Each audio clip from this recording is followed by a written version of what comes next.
राजस्थान के डीजीपी भूपेंद्र सिंह जी हमारे साथ, हम उन्हीं से बातचीत करते हैं कि लॉकडाउन के दौरान किस तरह की कानून व्यवस्था, और आज क्वारंटाइन सेंटर का भी उन्होंने दौरा किया। सर, सबसे पहले आप खुद गए क्वारंटाइन सेंटर का दौरा किया, क्योंकि सबसे ज़्यादा शिकायतें वहाँ पर रहने वाले लोगों को लेकर ही आ रही थी, चाहे वो खाने की हो, चाहे सुरक्षा की हो।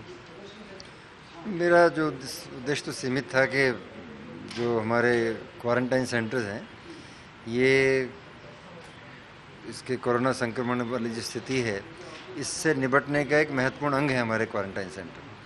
तो उसमें बहुत से विभागों का रोल है, पुलिस भी उनमें से एक है। तो जाके देखना कैसा कोऑर्डिनेशन है, प्रबंधन में कुछ और हम बेहतरी कर सकते हैं क्या, और जो टीम वहाँ अलग अलग टीमें लगी हुई हैं उनके थोड़े इश्यूज़ हैं, उनको दूर हम कुछ कर सकते हैं क्या, समझने के लिए जाना था मुझे, इसीलिए मैं वहाँ गया था। और अभी बैठ के साथ ही यही चर्चा कर रहे थे हम उसमें, और जो क्या बेहतरी कर सकते हैं, कैसे इम्प्रूव कर सकते हैं। लोगों की शिकायतें भी वहाँ ज़्यादा थी सर, क्या आप कुछ उन शिकायतें ऐसे कुछ बता पाएंगे जो आपको लगता है कि प्रायोरिटी में दूर हो जाए तो शायद बेहतर हो जाए, क्योंकि लोग डरते इसलिए हैं कि क्वारंटाइन में उनको पूरी सुरक्षा नहीं मिलेगी, इसीलिए वो सहयोग भी नहीं कर पाते, वहाँ से भगने की सोचते रहते हैं। छोटे मोटे देखिए, ये नया तजुर्बा था सबके लिए, सभी विभागों के लिए। तो नेचुरल है कि सुधार धीरे धीरे ही होना था, लेकिन जो आरंभ में क्वारंटाइन सेंटर्स थे या जिस तरह की फैसिलिटीज़ थी उसकी तुलना में बहुत सुधार हुआ है और गुंजाइश है। समय के साथ और सुधार होगा, कमियां छोटी मोटी रही हैं दूर होंगी। आज सबसे मैं बात करके आया हूँ, वो जो भी जिस विभाग से संबंधी बातें हैं या चीज़ हैं उन तक पहुँचा देंगे। तो मुझे उम्मीद है और इसको समय के साथ और इम्प्रूव होगा और बेहतर होगा, वो शिकायतें दूर हो जाएंगी लोगों की। सर, शिकायतें दूर तो हो जाएगी, बहुत बड़ी जिम्मेदारी है राजस्थान पुलिस पे इस लॉकडाउन के दौरान कोरोना संक्रमण को रोकने, सोशल डिस्टेंसिंग का पालन करवाने के लिए। तो सर, कुछ खास आप इंतजाम करें, क्योंकि छूट के दौरान देखा गया कई लोग अब शायद थोड़ा इसका बेजा फ़ायदा भी उठाने लगे हैं, तो क्या उन लोगों के खिलाफ थोड़ी सख्ती, क्योंकि कई नई जगह भी अब कर्फ्यू लगाने की नौबत आ गई है, रेड जोन में तब्दील होते जा रहे हैं, धीरे धीरे केसेस बढ़ते जा रहे हैं। देखिए, मैं जब भी आप लोगों से बात आरंभ से कह रहा हूँ, सावधानी ज़रूरी है, संयम आवश्यक है, धैर्य आवश्यक है, लेकिन आतंकित होना ठीक नहीं है। ये बात सही है, संक्रमण का जो दायरा है वो थोड़ा बड़ा है। जो लोग जानबूझकर असावधानी बरतते हैं या नियमों को तोड़कर काम करते हैं उनके खिलाफ सख्ती की जा रही है, की जाती रहेगी।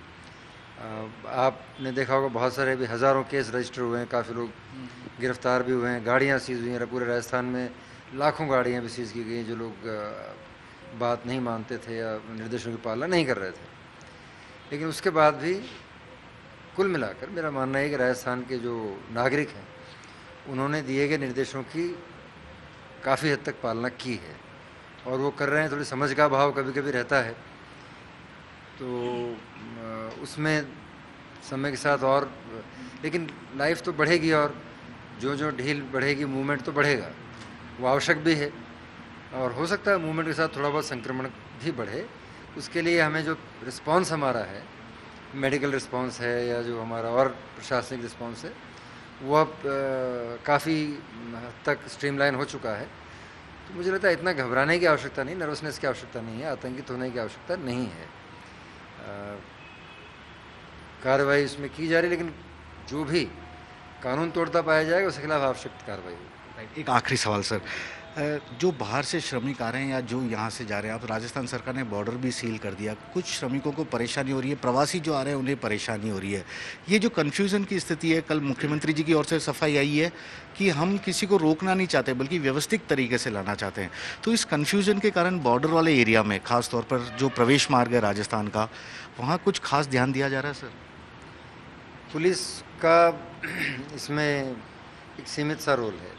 जो निर्देश हमें प्राप्त होते हैं, जो केंद्र सरकार नीतियां तय करती है, राज्य सरकार नीतियां तय करती है, हम तक जो निर्देश आते हैं उनकी पालना कराने का हम पूरा प्रयास करते हैं। निर्देश हमारे यही है, यथासंभव जो मूवमेंट नहीं होना चाहिए वो नहीं हो। फिर भी कोई श्रमिक है या कोई पीड़ित व्यक्ति है, परेशान व्यक्ति है जो मूवमेंट कर रहा है, जो वैलिड पास या परमिटधारी व्यक्ति है, उनका जो मूवमेंट हो रहा है, उनके मूवमेंट को स्मूथ बनाया जाए, फैसिलिटेट किया जाए, किसी को ऐसा कष्ट ना हो जो अमानवीय हो। ये तो हमने राजस्थान पुलिस के सभी अधिकारियों को निर्देश दिए हैं, यदि सड़क पर कोई मजदूर इस तरह आता जाता पाया जाए और वो कष्ट में है तो उसकी यथासंभव मदद का प्रयास किया जाए। सरकार ने भी इस संबंध में जो निर्देश दिए हैं, आपने स्वयं का मुख्यमंत्री जी ने जो कहा है, उसकी पालना हम पूरी तरह से करा रहे हैं। तो यह है राजस्थान पुलिस के डीजीपी भूपेंद्र सिंह जी, जिन्होंने साफ तौर पे कहा कि लोग लॉकडाउन का पालन कर रहे हैं लेकिन कुछ और सतर्क रहना पड़ेगा।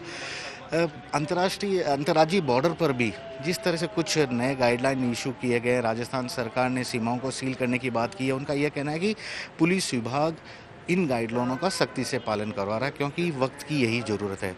कैमरामैन दिनेश कुमावत के साथ श्रीवत्सन, जयपुर न्यूज़ 24।